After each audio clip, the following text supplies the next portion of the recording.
Good afternoon, ladies and gentlemen, as well as comrades at the back. Thank you very much for honoring our invitation, albeit urgent, on the matter we will be addressing you about. My name is Alex Mashilo, Head of Communications and Spokesperson at the South African Communist Party. The purpose of this press conference is to communicate officially the position of the South African Communist Party to the public, and thank you because you will be assisting us in transmitting this communication. We will be addressed by the first Deputy General Secretary, Comrade Solly Mapaila, who will officially present the statement to you. Next to me is Comrade Chris Matlaku, who was elected at our 14th National Congress as the second Deputy General Secretary. Next to Comrade Chris is Comrade Joyce Moloi Moroba, our National Treasurer. Next to Comrade Solly on his left is Comrade Tulas, Nesi, our Deputy National Chairperson. Comrade Nzimande, we have taken a decision that he should not form part of this press briefing because the matter affects him directly. So as the party, we are shouldering the responsibility to communicate our position about the decision that was taken. However, we received requests from some of you to interact directly with Dr. Nzimande. We will honor those requests. We just want to give him 2 days to reflect, and after that, we will contact you in accordance with your requests, and we will fully honor them. Comrade Senzeni Zokwana, our national chair, is in Cape Town and will not be forming part of the press briefing. Comrade Solly, over to you. Thanks very much, Comrade Alex. And good afternoon to all of you members of the media. Our press release on the removal of Comrade Dr. Nzimande from Cabinet reads as follows. The South African Communist Party has learned about the factional removal from Cabinet of the Minister of Higher Education and Training, Dr. Nzimande, by President Jacob Zuma. We emphatically reject these maneuvers that place the alliance on the brink of disintegration. Our view is that this is not a reshuffle, but the targeted removal of Comrade Blade as a direct attack on the SACP. Ordinarily, the aim of any cabinet reshuffle must be to strengthen the capacity of the state. But in this case, that is not the intention, especially with the retention of so many deadwoods and compromised individuals in cabinet. The continued authoritarianism by Zuma, disregarding alliance protocols and relations, has plunged the alliance into uncharted waters. In fact, this action, more than anything else, also compromises and further tarnishes the image of the ANC itself. Zuma's removal of Dr. Nzimande from the cabinet without consultation with the alliance is nothing but a response to the popular call led by the SACP and COSATU for the president to resign. Our call for Zuma to step down is based on the many problems of corruption, governance decay, and state capture under his watch. In addition, the removal of Dr. Nzimande from the cabinet is part of Zuma's maneuvers to secure successful election of his ordained successor at the forthcoming ANC December National Conference. It is a well-known fact that the malady of corruption, governance decay, and state capture has worsened exponentially under the incumbents of President Zuma and his friends, the Gupta family. If the president thinks that by removing Dr. Nzimande from the cabinet, he will silence the SACP from the leading role it has played to expose and confront state capture, he is glaringly mistaken. Instead, the SACP is even more committed to continue with its leading role in waging the struggle against state capture and corruption. And the SACP thanks Comrade Blade for his dedication in serving our people and commitment to education transformation. Comrade Blade has set very important parameters and standards in the transformation of higher education and training landscape. As the SACP, we are committed to continue the struggle for the transformation of higher education, working together with all the progressive forces in this terrain. This briefly summarizes our statement for today. Thank you. Thank you very much. We are going to allow interactions with you, which is the second part of this important briefing, and will assist us in answering the many questions you wanted us to answer on the telephone. It was not to take all your calls at the same time and give you responses. I want to apologize for not taking those calls and for not interacting with you, because it was going to be a mission impossible. But I'm happy that we are all here and then we can interact. You are the first, you are the second, you are the third, you are the fourth, you are the fifth, you are the sixth at the back. The following will be the procedure. Please state your name and the media organization you come from and ask your question. And because we are holding this press conference in the afternoon, I propose that we just all become communists a little bit by sharing the time with all others. At least one or two questions. Let's not exceed 2 questions. This will allow us to take the next round of questions and allow those who are filing on radio to go and on air on time. Thank you very much. According to that identified speaking list. Number 1. Thanks, Alex. I'll stick to your 2 questions. What you are suggesting is that what President Zuma has done with this reshuffle in firing Mr. Nzimande is some sort of declaration of war. If that is the case in how you see it, then surely you don't keep your lieutenants in enemy trenches. Because you knew this was coming for a while. Why should the other ministers, the other people who are on the SACP-CC not resign? Number 2, I put to you that firing Mr. Nzimande is a distraction, and the real motive for this cabinet reshuffle is state capture.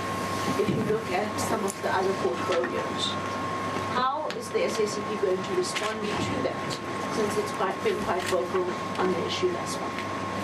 Thank you very much. I would also like our media colleagues to speak aloud the same way as I do, so that those who are sitting at the back can hear, to avoid repeating the same question. Number 2. Civil Operator from Power. When the previous reshuffle happened, and you were very critical of the decision, there were rumors that maybe some of the leaders of the SACP would be removed, and you dared the president, and you said you were not going. You initially said you could resign, and then you said you are not going to resign, and you dared him to actually fire the leaders of the SACP. Surely, even if they have not been removed en masse, the removal of the leader of the SACP constitutes the removal of the SACP. When you dared him, what did you have in mind? What were you going to do? And with his removal now, what are you going to do in terms of specifics of what you are going to do? Thank you very much. Number 3. Natasha from the Business Day. Firstly, will Mr. Nzimande be remaining in Parliament as an MP? And the second question is, along with Sibu, is will the rest of the ministers who are from the SACP now resign? Thank you very much. Number 3. Number 4. Number 4, yes, number 4. Alderman Cynthia from SABC. Sorry for calling that number like Jacob Zuma. It's number 4. Number 4. It's Alderman Cynthia from SABC TV News. Can the SACP please share with us whether President Jacob Zuma has informed the SACP? I understand from a statement earlier that he has not consulted the SACP And what happens now going forward in terms of the relationship between the SACP and the ANC as well?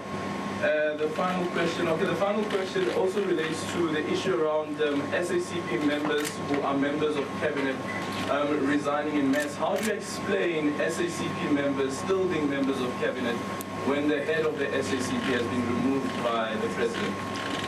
Thank you very much. Number 5. This one is a mathematically calculated one. Angelo Coppola from China Global Television. I guess the simple question is, what is it going to take for you to walk away from this alliance?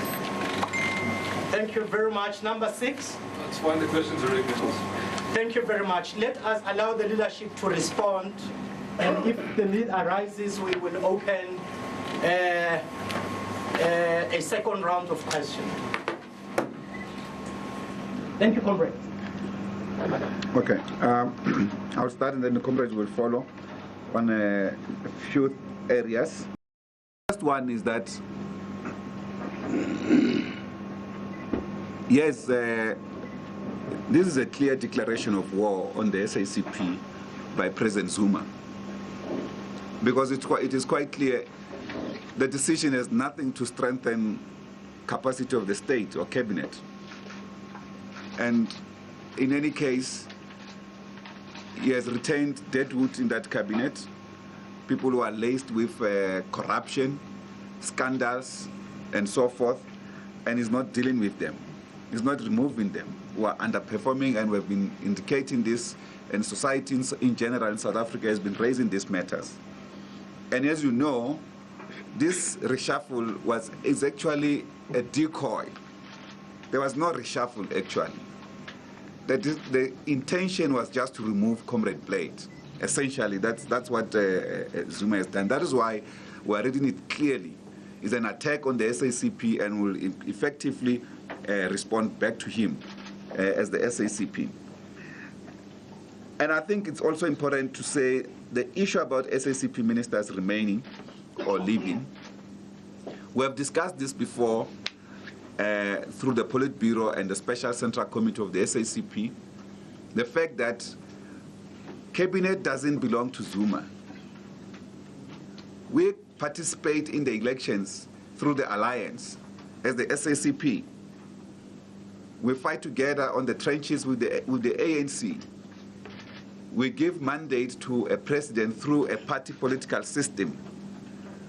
The President Zuma did not stand on his own as an individual and win elections. It's the ANC-led alliance that won the elections, and we appointed him as president of the ANC and president of the country to process that mandate. Therefore, cabinet does not belong to him. So we're raising this point to also illustrate a bigger question that it is quite clear that President Zuma has also detached himself from the ANC. Many of his actions, ANC leaders can't defend them. From NEC decisions to several others, many platforms, he differs constantly with his own organization. And this is where the major problem is. So we've said, at the moment, we'll further make consultations with our structures. We are trying to convene an urgent meeting of the Politburo that will extend to all members of our Central Committee, and will then take a final decision from that particular moment. But at the current time, we have decided that they must remain where they are and serve the interests of the people of South Africa, not the interests of Zuma. National cabinet, a national executive or cabinet is not necessarily a small team of Zuma's people. I think we will give an effective response to that effect when a bigger forum of the SACP meets. We will also decide in that particular meeting whether Comrade Blade remains in Parliament or he comes back to the party headquarters. Because it's also important to take note that even when we send him to Parliament, it was a decision of the SACP. And we had a discussion with the ANC in this regard. And therefore, when Zuma does this without consulting us, this is quite clear what was his intention. So we'll discuss that particular matter. But Comrade Blade is the leader of the Communist Party. He's welcome to come back to the party headquarters In fact, it will free us, give us more space. He has huge capacities. We'll love to have him back at the HQ. But that's a decision that our structures will decide, the extended Politburo that we are convening to decide on what should happen. Well, as per the issue regarding whether he did inform the SACP, he did not. Only when the statement was released did he manage to make call with Comrade Blade to inform him that he has taken this particular decision, when it was already in the media. This is an act of provocation. And we want to thank Comrade Blade for remaining calm and making sure that he sustained the integrity of our alliance and not respond to him, and still give him courtesy as leader of our movement. That is why the ANC itself must appreciate that perhaps not many of us will remain calm under the circumstances when provoked in this manner, like what President Zuma does. And therefore, it's a matter that the ANC itself must deeply consider and engage with, because President Zuma doesn't listen to anyone anymore. In fact, if you like, and I know I'll be attacked for this, but I must say, you know, when someone is delusional, he has no sense of reason. And sometimes you feel some of his decisions are bordering on that framework. And I think that on the basis of this, it does change or impact on alliance relations, this kind of decision. That is why we're raising it clearly in the statement, that there will definitely be wider implications for this kind of ignorant actions or calculated factional actions that have no regard for the unity of the alliance. You don't build unity of the alliance in the manner that President Zuma does. On the contrary, it is also important to note that criticism is an important pillar of forms of our organization, including constructive criticism. And President Zuma has never accepted constructive criticism. He has taken any criticism as an attack. That is why there's no revolution in the whole world that can allow a runaway president in this form that sells his own country to the highest bidders, to friends all over the world, at the expense of the people of his own country. So no self-respecting organization should actually even allow that thing to happen. That is why we will definitely intensify our action. Our call remains that President Zuma primarily should step down instead of making these factional interventions that he makes through cabinet, and trying to retain only those people that he has a sense of control and patronage effect on him. And we know he can't do that to the Communist Party. Sorry, we can tell him that he can't succeed in doing that. That is why, if he's going to work with us in any form in alliance, he will find very honest comrades, robust comrades, who will engage with him constructively in the interest of building our movement and our revolution. Will not be allowed to be cajoled and be controlled by petty personal interest of the president, just because he has the prerogative as President of the Republic to remove ministers from cabinet. Thank you, Comrade Soli. There is this other additions. Just to remind you of the remaining questions. What's going to take the SACP to walk away from the alliance?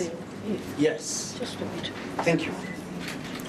Just wanted to add on what the First Deputy General Secretary said, as an emphasis that members of the SACP who are in the cabinet will be guided by the structures of the SACP, the Politburo and the Central Committee, as he has indicated that those structures will meet. So it's not individual decisions. But also remember, this is a decision which has just been taken a few hours ago. And a lot of our structures are still dealing with that, and even some of them have not heard about that.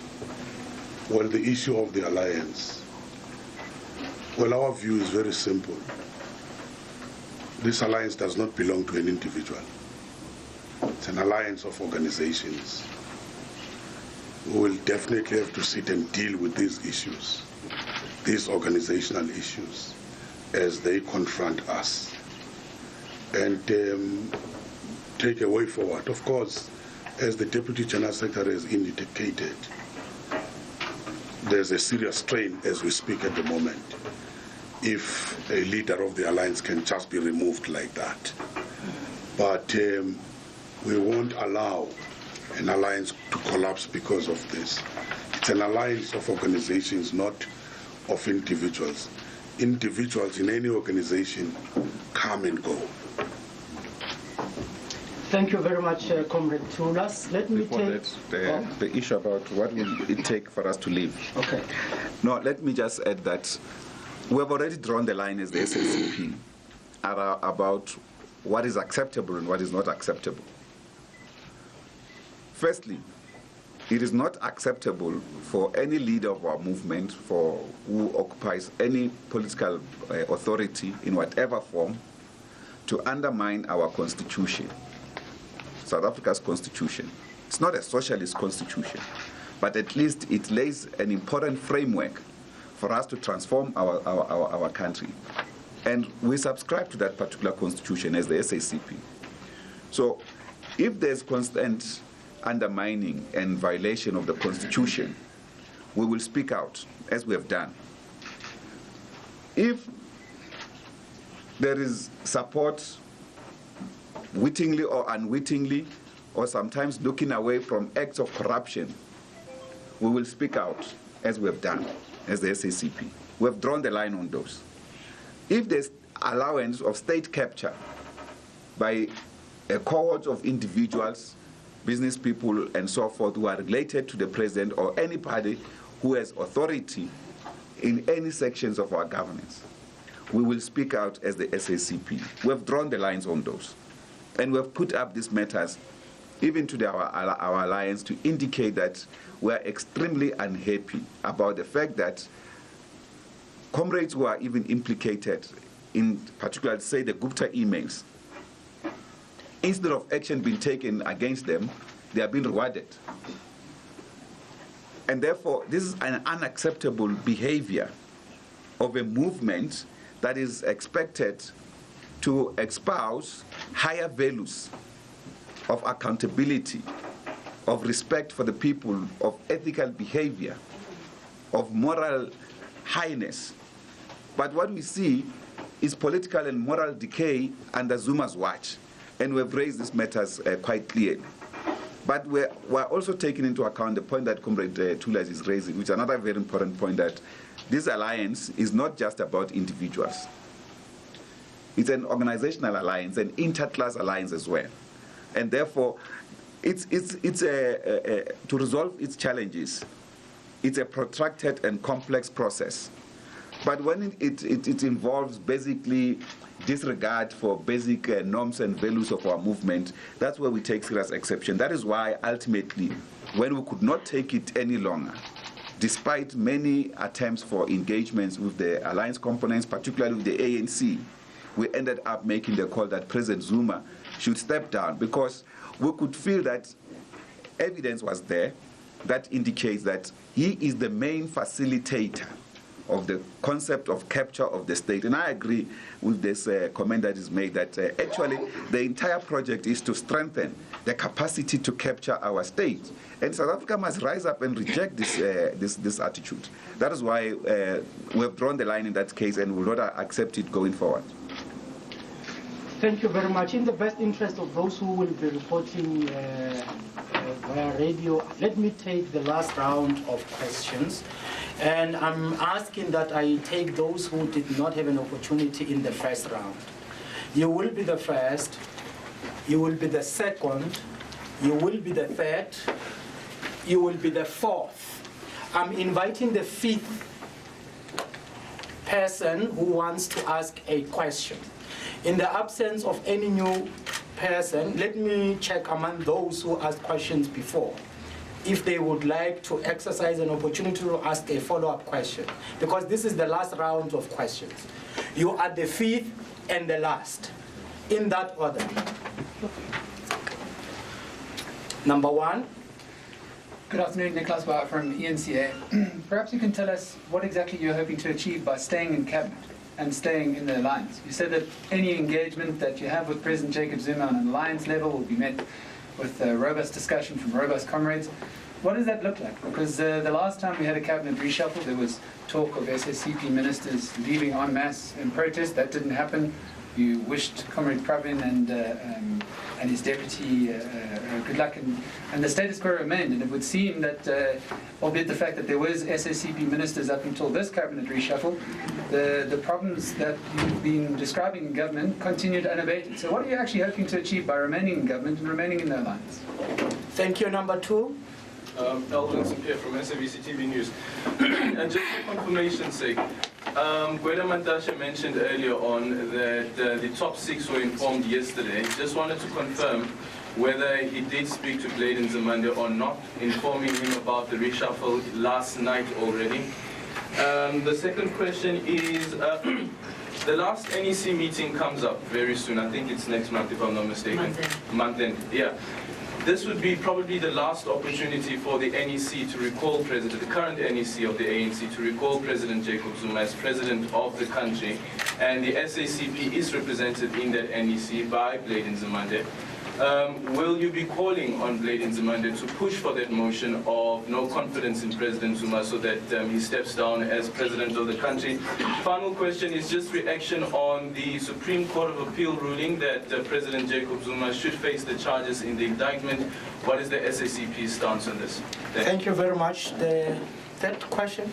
Michael Nsaba from the Daily Box. I just wanted to find out, now that Dr. President Zuma is no longer Deputy Minister of Higher Education, what does this mean for the Fees Commission and also the work around with universities around fees must fall?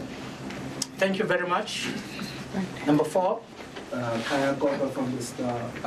Earlier on, the Secretary General of the ANC, Mr. Gweda Mantashe, said that there was the first Secretariat meeting that was held last week, and issues were attempted to be ironed out for an alliance council to be held before December. I'm wondering whether or not the SACP has discussed the alliance council that according to Mr. Mantashe, you discussed at last week's secretariat meeting, and whether you still want to be going ahead with it before December. Thank you. Thank you. The last question. What do you think could be the reason why Young Communist League leader, former Young Communist League leader, Nzimande was removed as deputy minister and the president? Is it because President Jacob Zuma no longer trusts him? Thank you very much. I've identified one here asking for an opportunity to ask a follow-up question, Natasha.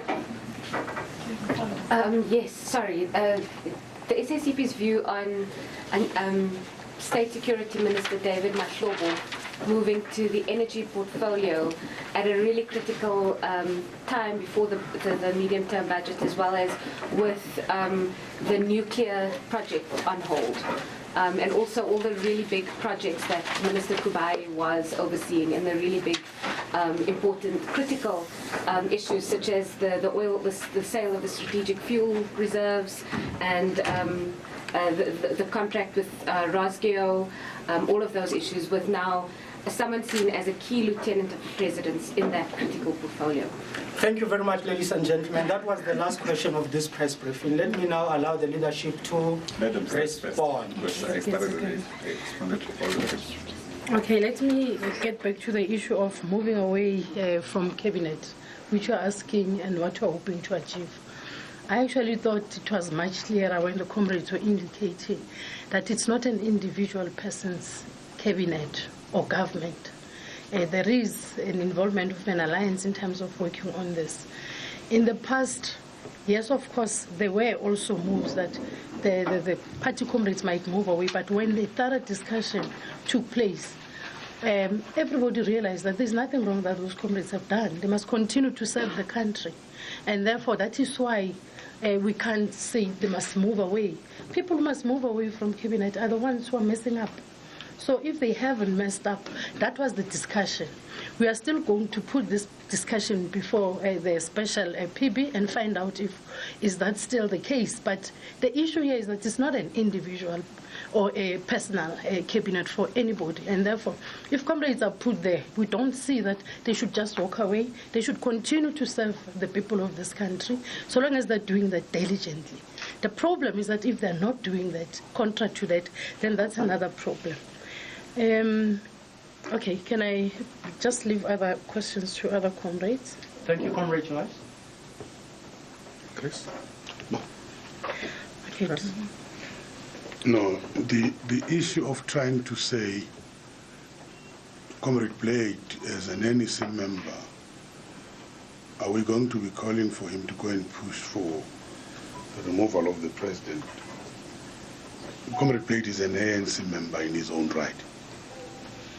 Not that he's just representing the Communist Party. He's an NEC member, he's an ANC member. There are a number of other communists who are also ANC members in their own right, including myself, in the NEC of the ANC. The issue of what should happen to the president, that will be a discussion of the NEC of the ANC, if there is such a discussion. But there will be no message to say go and do 1, 2, 3 in the NEC. But the Communist Party on its own takes its own decisions and declares what has to happen and takes its own campaigns. It is that it has already pronounced. So whoever goes into the ANC NEC, they go there as ANC members in their own right. What does Comrade Blade's recall mean for the Peace Commission? The top six of the ANC was informed yesterday. That question remains unanswered. The Secretariat meeting planning for the Alliance Political Council, the reason why Nzimande was removed as the Deputy Minister and the President. In reaction to the SACP. Yeah, okay. In reaction to the Supreme Court of Appeal court judgment. Okay, and let's say this so that there's clarity, maybe on emphasis. That one, we want these comrades who are in cabinet to continue to hold the fort and fight against corruption, understanding that cabinet is driven on a platform of or a framework of secrecy, but they must not use secrecy to condone corrupt activities. They must object to anything and be recorded objecting to that, particularly when they feel there's something that is not so clear within our rules. So they must remain and hold the fort, but must also understand that cabinet is also a terrain of struggle. There are many interests there, and therefore they must remain there and represent the interests of the working class and the poor of our country. So it's important that they remain there. The question of staying in the alliance has a mission to transform South Africa into a democratic, prosperous, non-racial, non-sexist society, and to also deal with three fundamental contradictions that afflict us today: the inequality of our people through class, that is by the means of where they belong in society, whether they are workers or they own the means of production or businesses, the power relations that are unequal between men and women in the gender struggle, to create equality in that space, and also to create national equality of all South Africans, of whatever color and creed. Therefore, that project is critical that we in the alliance agree on it. And one component of the alliance cannot fulfill that mission. That is why we need each other.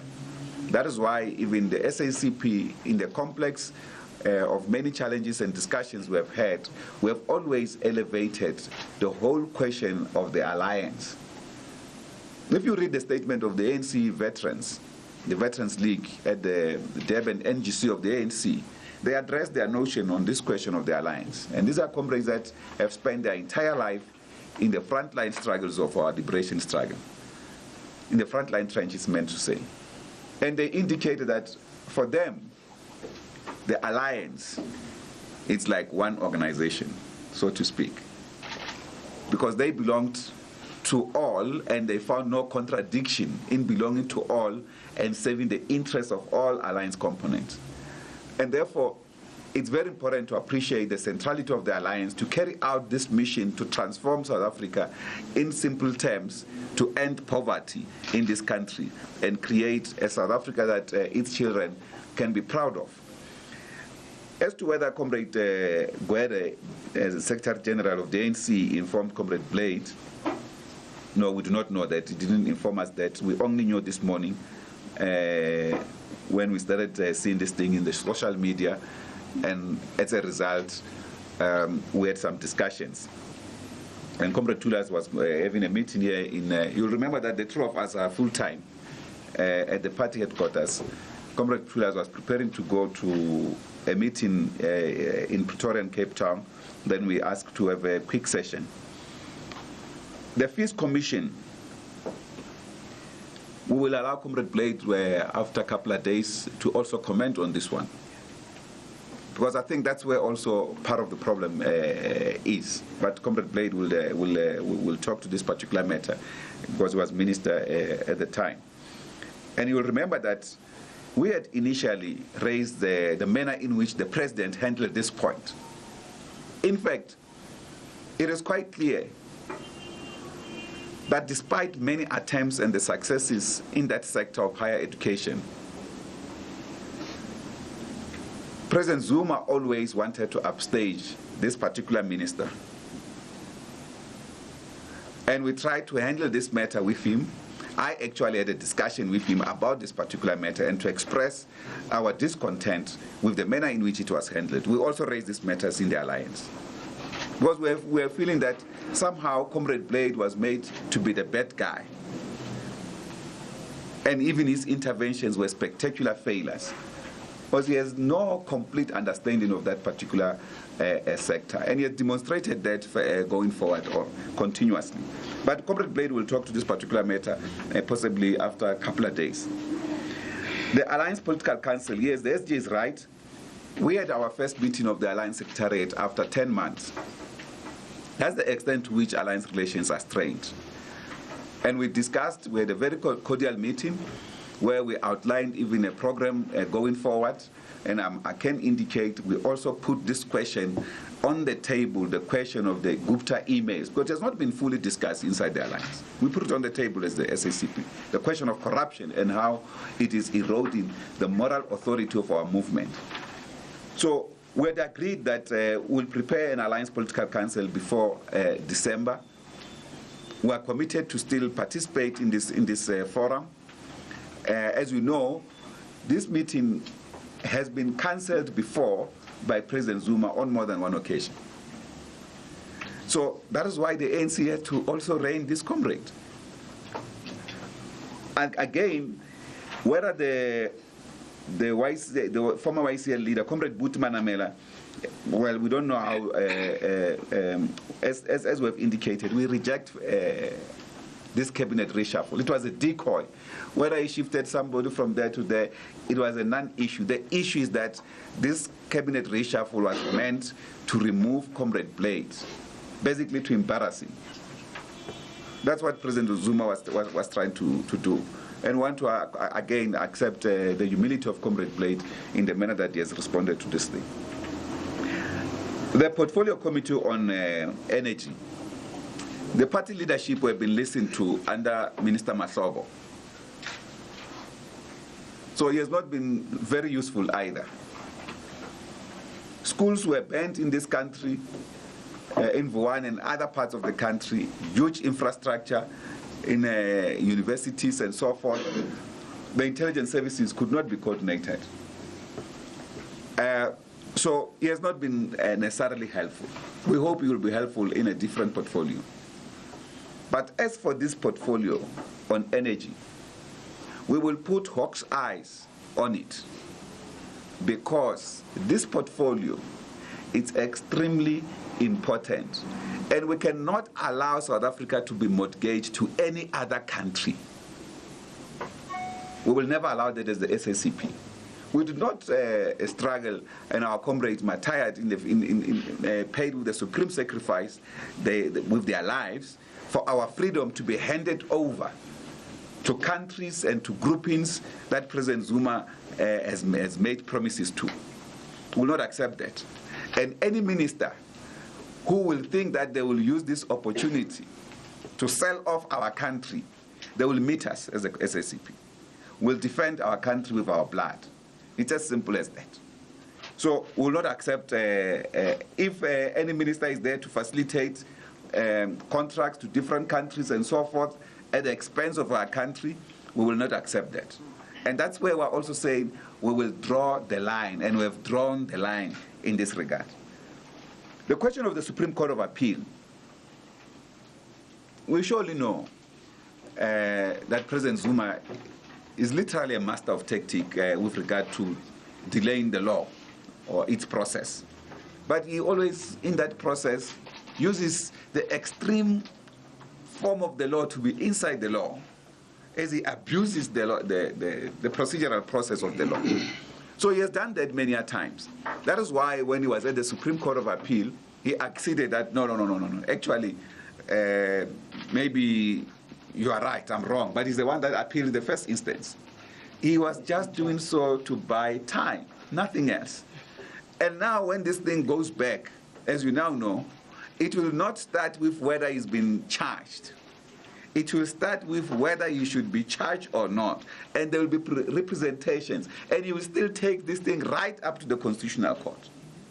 That's typical of him. We are used to him about that. And therefore, the ANC particularly, and we say so because the ANC is our movement, doesn't necessarily belong to individual members in the ANC, particularly its leader who leads all of our movement forces, that includes the entire alliance and the youth and women and other mass democratic formations. They cannot allow a president who has violated any possible prescripts of ethical behavior to continue to lead us and think that will retain high morality in society. It will be impossible. That is why we have to find a way in which they are able to call him to order. They can't wait for this particular process. Because by calculation, on a legal terrain, this process of the appeal, whether it's charged or not, will ultimately happen many years to come. And that is why the ANC must just understand the damage this comrade is causing to the movement, to our own revolution, and take firm action. The same action they will take to any other comrade who puts the ANC into disrepute, as he constantly does. That's our posture on this question of Supreme Court of Appeal. Thank you. Whether it's gas tenders in the energy sector, whether it's nuclear, whether it's the sale of our strategic energy reserves, whether it's unexplained payments to unexplained work at ESCOM, those shall have to come under serious scrutiny. At the end of the day, we are not going to achieve a change from press conferences. We are here to communicate with you. We are only going to achieve a change from altering the balance of forces on the ground. We are going to a trench workout strategy and tactics. Very soon, in due course, we will brief you about the outcome of the extended political bureau. So this is not over. We will be inviting you again.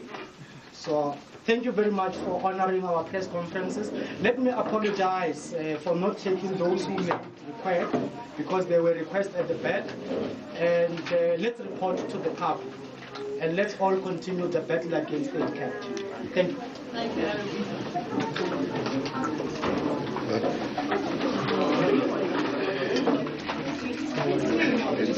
Thank